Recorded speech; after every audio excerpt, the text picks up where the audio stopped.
सरकार की स्वास्थ्य सेवाओं की, जिसको लेकर बेहतर दावे जरूर किए जाते हैं, लेकिन डॉक्टर्स की लापरवाही का खामियाजा मरीजों को भुगतना पड़ता है। बल्लभगढ़ में अस्पताल में अंधेर गर्दी का आलम देखिए कि गर्भवती महिला ने ऑटो में ही बच्चे को जन्म दिया। बल्लभगढ़ एम्स अस्पताल की शाखा का ये पूरा मामला है, जहां डॉक्टर्स और स्टाफ की बड़ी लापरवाही सामने आई है। परिजनों के मुताबिक आधे घंटे तक महिला प्रसव पीड़ा से तड़पती रही, लेकिन कोई भी कर्मचारी मदद के लिए आगे नहीं आया। सवाल ये है कि ये कैसी स्वास्थ्य सेवा है? क्या लापरवाह डॉक्टर्स और स्टाफ पर कार्यवाही होगी?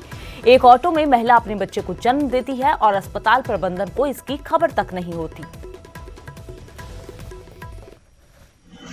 गेट के बाहर मैं 10-15 मिनट खड़ी थी। अब मैं नहीं थी, मेरा पता ही नहीं था कि कहाँ डॉक्टर बैठे हैं, कहाँ बैठते हैं, मेरा मालूम नहीं था। मैं ढूंढने लगी, वहाँ से फिर कल को नहीं इमरजेंसी में लेके जाऊँ। वहाँ गई तो वहाँ 10 आउट लग गया था, दोनों मिला के आधा घंटा हो गया। और थोड़ी देर के बाद निकल के आई, मैडम ले गई अंदर। तो क्या बच्चे सही है? बच्चा सही है। तो कहाँ हुआ था बच्चा ऑटो में हुआ था। और अब खबर हिमाचल से, जहां सेब के गिरते दामों पर दिए बयान पर बागवानी मंत्री महेंद्र सिंह ठाकुर घिरते नजर आ रहे हैं। हिमाचल कांग्रेस अध्यक्ष कुलदीप राठौर ने बागवानी मंत्री महेंद्र सिंह ठाकुर पर जमकर हमला बोला। कुलदीप राठौर ने कहा कि महेंद्र सिंह ठाकुर बागवानी विरोध मंत्री हैं और बागवानों के जले पर नमक छिड़कने का काम करते हैं। बता दें कि महेंद्र सिंह ठाकुर ने बागवानों को क्रेट में डालकर खुली मार्केट में सेब बेचने की सलाह दी थी।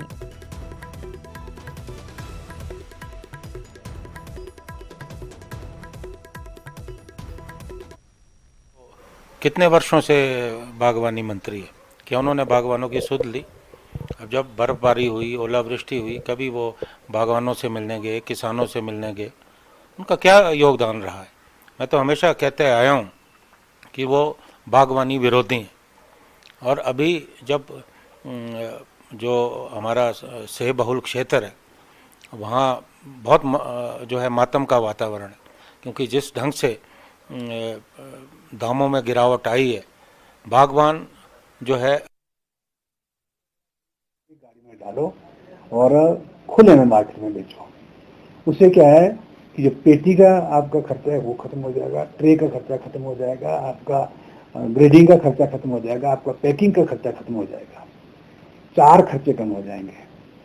जो सेब है वो एज इट इज सेब से लेकर के ये जो यहाँ सेब खरीदते भी हैं, बतानी खरीदते भी हैं, ये भी आगे जाकर के फिर उन पेटियों को दोबारा से खोलते हैं, दोबारा से उनको पैक करते हैं।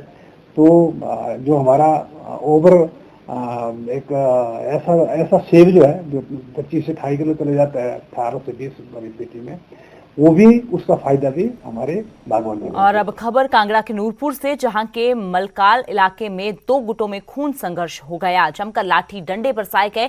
एक गुट के लोग परिवार के लोगों पर कहर बनकर टूटे। क्या महिलाएं, क्या बुजुर्ग, जो सामने आया उस पर लाठी डंडों से हमला बोल दिया।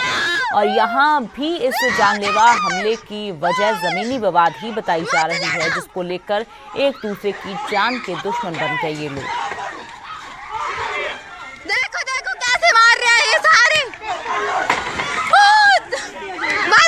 छुड़ाओ लगी।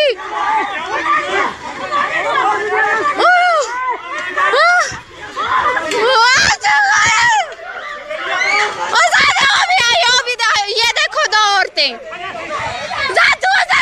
क्या देखो, सारे परिवार नहीं इन्होंने। देखो और अब खबर चंबा से। चंबा के तीसा में एक पिकअप गहरी खाई में जा गिरी। इस हादसे में गाड़ी सवार 3 लोगों की मौके पर ही मौत हो गई। जब लोगों को हादसे की खबर मिली, गाड़ी करीब 200 फीट गहरी खाई में जा गिरी। गाड़ी में ड्राइवर समेत 3 लोग सवार थे, जिनका हादसे के काफी देर तक कोई पता नहीं चल पाया था।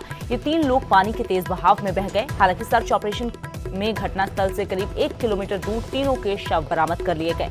चंबा के तीसा का मार्ग बेहद खतरनाक है। यहाँ अक्सर ड्राइवर की मामूली सी चूक जान पर भारी पड़ जाती है।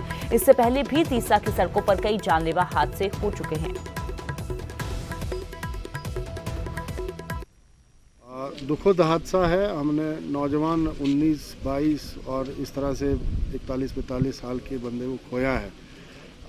इस पे हम लोग देखते हैं, मैंने प्रशासन को कहा है कि पूरी जांच बिठाएंगे कि क्या कारण रहे हैं इसमें, और साथ ही साथ जो प्रभावित परिवार हैं उनको फौरी राहत जो है वो 10-10 हज़ार रुपये हमने दे दी है।